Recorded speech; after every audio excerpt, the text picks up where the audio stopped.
Hello!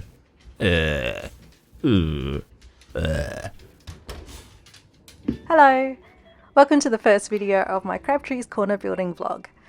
This will be a 4-part vlog series where I take you behind the scenes and show you how I made the Crabtrees Corner building. This building is located in Launceston, a town in Tasmania, Australia. I use Google Maps and Street View to get screenshots of the building. I then cut and paste it into Illustrator where I scale the image down so that the doorway is 1.3 centimeters high. Then it's simply measuring everything else from there. I use these measurements to then draw it on graph paper. I prefer to hand draw it as it helps me to visualize how I'm going to construct it later.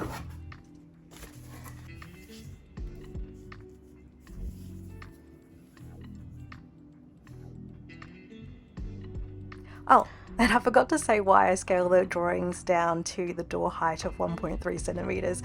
It's because I like to work in N scale, or 1 to 160, which if you take the standard door height of 2.1 meters high and divide it by 160, you'll get 1.3 centimeters. I'm transferring the wall plans onto 1.2 millimeter boxboard. I first started using boxboard because it was what I had on hand. It started off with me ripping the backboard of pads of paper. Boxboard not only sticks together really well with PVA glue, but it kind of looks like concrete. And while we're looking at a bit of a cutting montage, I should tell you why I'm making this building.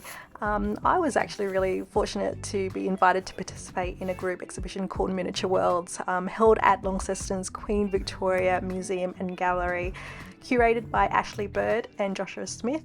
This exhibition was to showcase the diversity and celebrate the art of miniature. I'm always nervous when participating in exhibitions.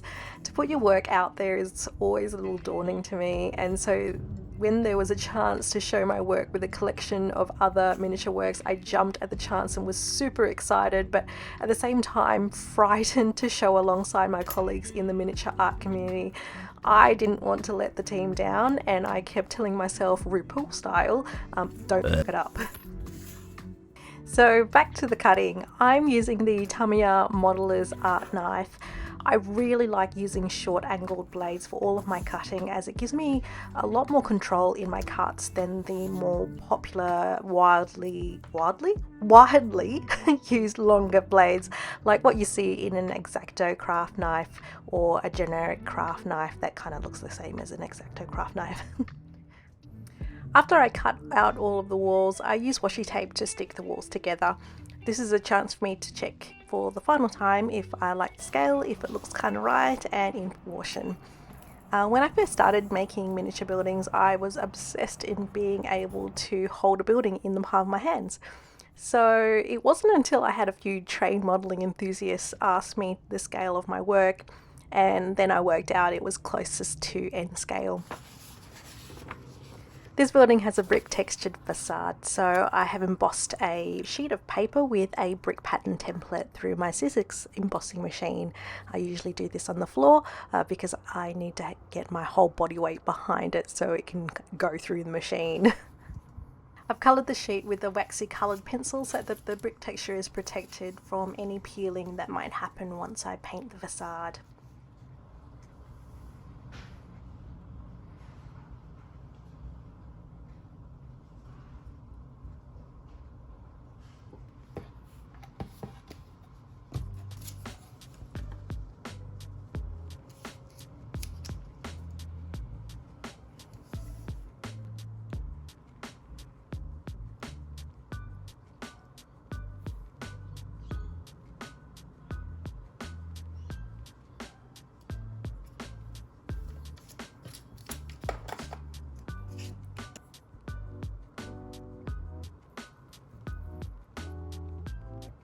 When cutting windows and doors out, try to cut from the corner down, but stop short of the next corner. Rotate the paper and start the next corner. Keep doing that until you've cut all 4 corners. This is a tad tedious, but it's worth it for a clean finish.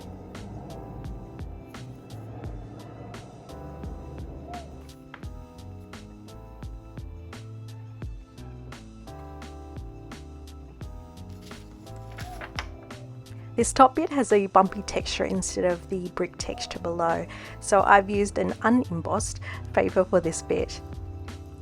Once I paint it, I'll create the bumpy texture, so watch this space.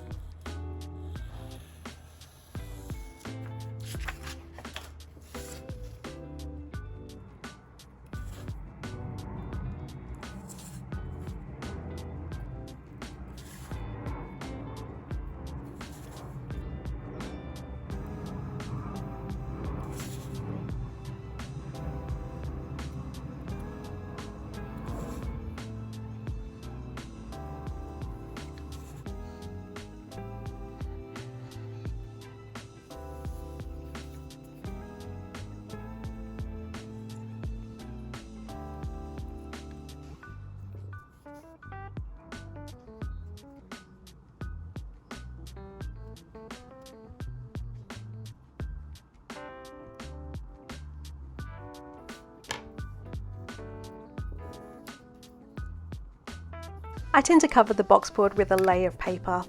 This allows me to apply paint or pencil to the building with less peeling than if I had just applied it directly to the boxboard. The layer of paper also creates neater corners and edges, as the paper can cover the edges of the boxboard.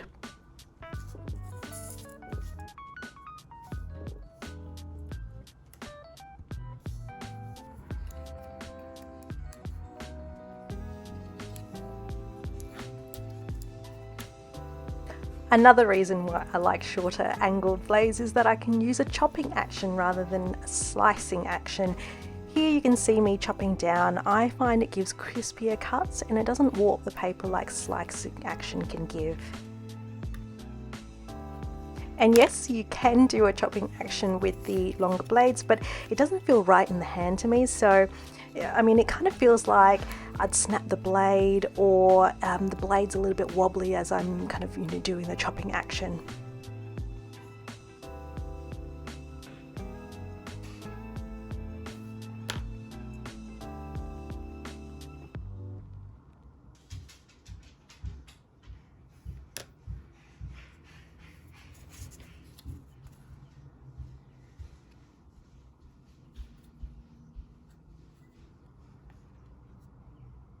I'm using the God Hand nippers to cut off excess paper. I love using this tool as it cuts right up to the surface for a flush cut. I was told to try this tool out a while ago and I was adamant that I didn't need it, but one day I caved and I'm never going back. The nippers are usually marketed for plastic model makers, so I was a little dubious if it was going to work any better than my scissors at the time, but I stood and now stand corrected. My advice is, within budget and your resources, try out tools from other forms of creative making. I see a lot of makers out there now using makeup brushes and makeup sponges to apply their paints and their weathering washes. So yeah, definitely take a look at other types of making. You never know what you're going to find out there in terms of tools that can be used in your craft.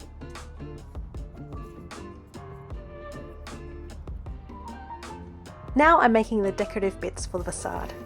To get the tiny steps of a cornice, I first score a piece of paper. I then apply glue to the flap and then fold it over and stick it down.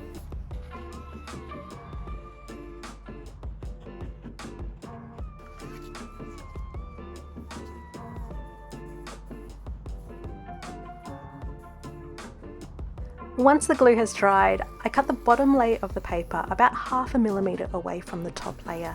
This creates my first step. To create the next step on the cornice, I glued this piece onto the third layer of paper, leaving about a 1/2 millimeter allowance to the edge.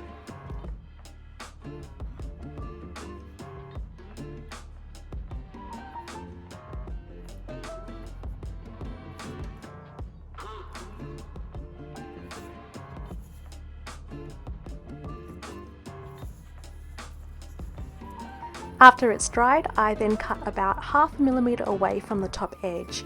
Now I have a cornice piece with 3 tiny steps.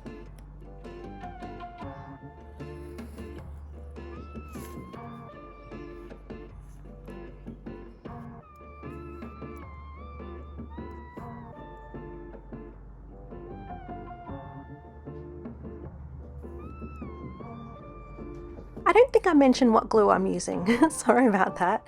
I'm using Selleys Aquatic PVA wood glue. All the materials and tools I use are in the description below. When I need to cut really thin strips and I can't use the chopping action, I slice gently and pass over at least 3 times. This stops the tiny thin strip from stretching and warping. It also helps if you have a fresh new blade and cutting on an uncut piece of cutting mat.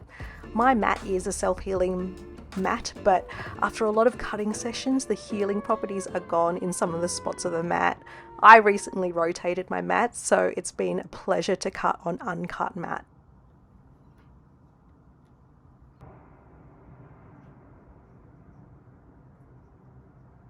Please enjoy 2 minutes of gluing action. Yes, this is ASMR time.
I hope you enjoyed this video and you enjoyed my first long video with voiceover. Let me know in the comments if you prefer voiceover or no voice vlogs, or you enjoy a bit of both. Thanks so much for watching, and see you next week for part 2 of Crabtrees Corner. Thanks, bye!